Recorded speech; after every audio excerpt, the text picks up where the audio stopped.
हादरसानि दाब दाब जायगायाव दैबानाया गिख्रंथाव महर लानो हमदों। धेमाजिनि सिमानसाफरिनि सेरेन दैमाया गोबां अखा हानायनि जाहोनाव माथावरि बायना बोरिमरि गामिनि 45 नखरफोरा दैनि सिङाव गोदोनानै दं। बोरिमरि गामियाव गोबां सुबुंफोरनि न' बां आरो फरायसालिफोरखौ सिलिंखार खालामदों मिथिंगायारि दैबानाया। दासिम गं 45निबो बांसिन नखरफोरा गोबां जेंनाजों मोगा-मोगि जानांदों दैबानानि जाउनाव। मिथिनो मोननाय बायदिब्ला खाथियाव थानाय अरुणाचल प्रदेशनि हाजोनिफ्राय थाद'नाय गैयै अखा हानायनि जाउनाव सेरेन दैमानि दैया उसिफावनानै गिदिर दैबाना जादों। दैबानाया बोरिमरि गामिनि खाथियाव थानाय माथावरिखौ बायनानै गामिनि गं 45 न'आ दैबानाजों लोमसावजानानै दं आरो बे समाव आसाम सरकार आरो जोंनि बर'नि दैदेनगिरिफोरखौ बेनि सायाव राहा लानो खावलायदों सैनांनाय गामिनि रायजो राजाफोरा। फुंनि 4टानिफ्राय न'निफ्राय उन्दुना उथिनानै दैखौ लोमनाय नुबाय। गोसायैनो लोमखादो दैयालाय। ओमफ्राय ओंखाम संनोबो इसिङावबो दैया हाबबाय। गथ'फ्राबो स्कुलाव थांनो दा ओंखामखौ माबोरै संगोन? ओंखाम मोनजानाय नङा गथ'फोरा स्कुलाव थांबा ओंखाम मोनजालांनाय नङा होननानै ओइखे न' गोजौ दङ इहाय संनानै जाबाय। होमबाबो गथ'फोरा दिनै स्कुलाव थांनो मोनदिया आरो। सारिथानो। माखासे मानसिफोराबो बेयावनो आलिफ्राव संना जादों नामा? ओं आलिफोरावनो संना जादों माखासे मानसिफोराबो। दाउ अमायाथ' आलाय सिलायखा। सारिथानिफ्राय सप्तासे जाबाय इदिनो जानाया। सिगाङावबो इदिनो जानानै थांबाय। जोंनि दैदेनगिरिया एसे अनसुंथाइ हरबा जों मोजां मोनगोन आरो सरखारखो। सेरें दैमानिफ्राय फैबाय ओरै माथावरिया बायफ्लंनानै नै जोंनिखिजा बोरिमुरिखिजा ओरैजा हाबबोबाय। बेहायनो न'खरफ्रा माबा जाजोब्बाय अमा दाउ बोरमा गासिबो आलाय सिलाय जाजोब्बाय। गथ' गथाय जानो लोंनो सान्थि गैया। गंबेसे न'खरा भुगिनानै दं दैबानाजों? दैबानाजों भुगिनायाथ' जोंना 20 घरसो दङ इ जराव। जोंहानियाथ' अयथासार जाखायो जोंहानि खिनियाव बांसिन जान्दिसे जाखायो। जोंहानिया इसुं गुदायानो गुग्ला लांजोब्बाय। दा अबाव थागोन दा हराव? मा होनो सरखारा? लाथ'वाखै लानाया। गावग्राफोर फैदोंमोन नामा? गावग्राया फैनाया फैदोंमोन होनबाबो गावग्राया साफायलाङाखै जोंनि न'खरखौ। BKWC खौ मा खावलायगोन बर' सरकारखौ? BKW सारमोनहा जोंनि 20 घर न'खरखौ नायफैनानै अनसुंथाइ होबा जोङो बिराद गोजोननाय मोनगोन। नोंसाना माइफोराबो एसे आलाय सिलाय जाबाय नामा? आलाय सिलाय जाजोब्बाय जोंहानिया माइयाबो। माइ बाख्रियाबो हनै माबायानो खुन्थायानो बायनानै दं। मा खालामनो रावबो नायफैयाबा बिकि सारमोनाबो W मोनहाबो नायफैयाबा।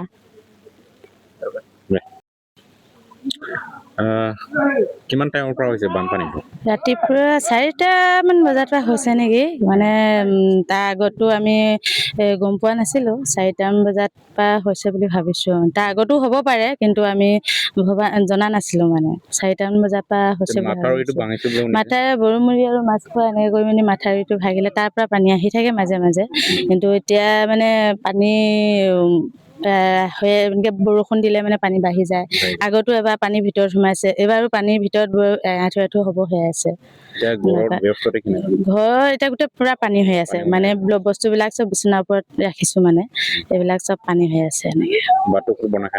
ভাতটো মানে বনাব পৰাটো গেছতে এনে ল'ৰাটোক খুৱাবই লাগিব। কালি চব্জি আছিলে তাৰে মানে অলপ ভাত কেইটামান পাতি ল'ৰাক খোৱালো। নোৱাৰি খাবলৈ এনেকে ইমান পানীৰ মাজত। এনেকেতো পানী থাকি নাই পোৱা ন নোৱাৰি খাবলৈ। চৰকাৰৰ পৰা যোৱা বছৰ দিছিলে এনেকে অলপ সাহাৰ্য। তাৰ বছৰ ৰেচন দিছিলে বাৰু যোৱাবাৰ সময়তে। তাৰপৰা এইবছৰ এতিয়া চৰকাৰে কি কৰে আৰু।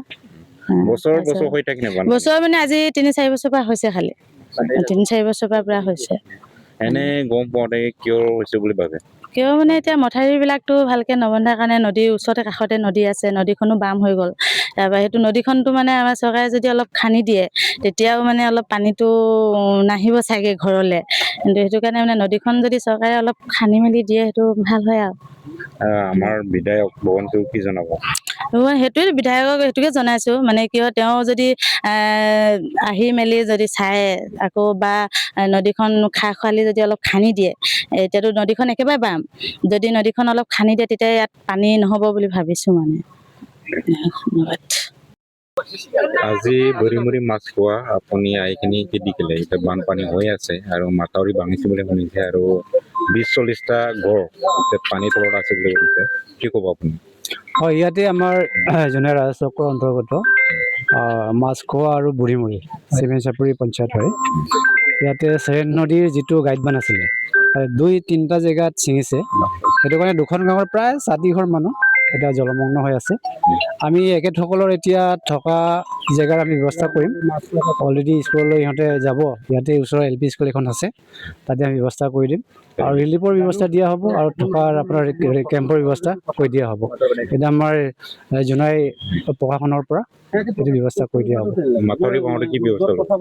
এইটো আমি ৰিপৰ্টটো দিয়া আছে আপোনাৰ ইহঁতৰ ৱাটাৰ ৰিচোৰ্চ ডিপাৰ্টমেণ্টক। চাগে বাৰিষা যোৱাৰ পিছতে বনোৱাৰ চান্স আছে, এতিয়াতো বনাব নোৱাৰি যিহেতু আমি অলৰেডি ৰিপৰ্ট দিয়া আছে ওপৰলৈ। ৰিলিফৰ ব্যৱস্থা লোৱা আছে? হয়, আগতে আমি ৰিলিফ দিছোঁ আৰু আজিও ৰিলিফ দিয়া হ'ব আৰু কেম্পত থকাৰ ব্যৱস্থা আমি কৰি দিয়া হ'ব। কেইটামান ঘৰ এতিয়া পানীৰ তলত আছে? সদ্যহতে আমাৰ গাঁও প্ৰধানৰ ৰিপৰ্ট মতে হাতীগড় 2খন গাঁৱৰ হাতীগড় মানুহৰ এফেক্ট হৈছে। आदा सार बिकि डब्लिउसिनि सार नोंथांखौ गुरै खावलायनाय जादों बे जोंनि बुरिमुरि गामिया दैयाव गब'जोबनानै दं, एसे फैनानै नायफैनानै भेरिफिकेसन खालामनानै इन्सपेक्सन खालामनानै जोंनो एसे अनसुंथाइफोर होफैबा गामिनि रायजो राजाफ्रा मोजां मोनगौमोन सार। मा गामि इयो? बुरिमुरि। बेसे बोसोरनिफ्राय दै लोमबाय दं? बोसोरब्रै बोसोरबासो जाबाय। मानि थाखाय जादों दै बानाया? बै सेरेनु दै बानायनिफ्राय जादों। बेसे टाइमाव जानाय दै बानाया? दै बानाया आं गोसोआव गैला बुंगोन बारु हा दिनैनिया हरनि 3:30 जादों। गंबेसे न'खरा दैबानाजों भुगिनानै दं? बे 60सो न'खर 60सो जानानै दं। गिबियावनो नोंथांमोननि चेनेलखौ गोसो गोरबोजों बरायनानै लाग्रोनाय जाबाय। नंगौ, बे जोंनि सिमेन्ट सापरि हालामनि बोरिमुरि हालामनि गामिनि जोंनि बे सेरें दैमाया जोंनि साखाथियाव बोहैलांनाय जायो।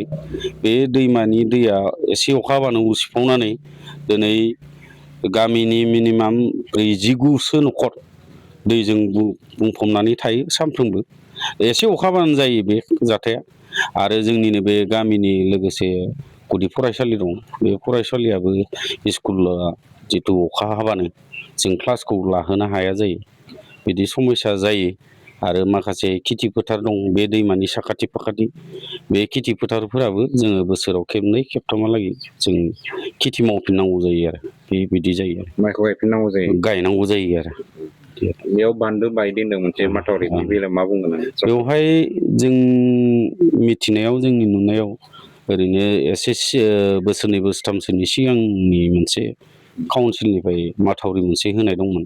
बे माथावरिया बेनि अबस्थाया गाज्रि जाबाय, माने नांगौ बायदि सेफटि होनो हाला, दैखौ बायस'नाय जाबाय, थुख्रा थुख्रि बायस'ला जोब्बाय। बेनि जाहोनावबो जादों बेखौबो बुंनो हायो आरो जों।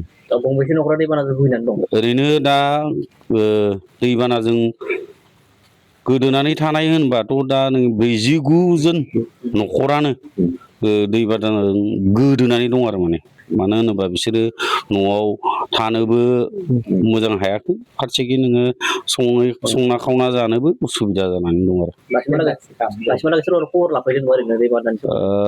बे बेलायाव जों थोंजोङै बुंगोन, दासिमहालागै जोंनि नुनायाव गुबुन बिदि गभर्नमेन्टनिफ्राय जिथु गभर्नमेन्ट दं, बे गभर्नमेन्टनिफ्राय जोंनिनो गाव प्रधान बिथांमोना फैदों, खबर लाफैदों, बारा गोबाव जायाखै। बेनिफ्राय बे सार्कल अफिसनि अफिसार मण्डल बिथांमोना फैनानै खबर लाफैदों, बेखौ जों नुदों। बेनि अनगायै गुबुन जोंनि बे जाथायखौ नायनो बा दै लोमना जानायखौ नायनो गुबुन आफाद, गुबुन जोंनि माहारियारि आफाद, बेफोर बिथांमोना दासिमहालागै नुजाथिफैथ'नाय जायाखै आरो। दैदेनगिरि माने सरकारखौ मा खालामो? माने सरकारासो बेफोर बुस्थुखौ होनो हायो नालाय। जोङो थोंजोङै सिगांनिफ्रायनो बुंबाय थाखादोंमोन, जोङो माहारियारि आफादफोरनि सिगाङावबो जों रायजो जानानै थोंजोङै जों बिथांमोननि सिगाङाव फोरमायदोंमोन, बे दैमाया जोंनि थाखाय बिराद मेजर प्रब्लेम जानानै दं।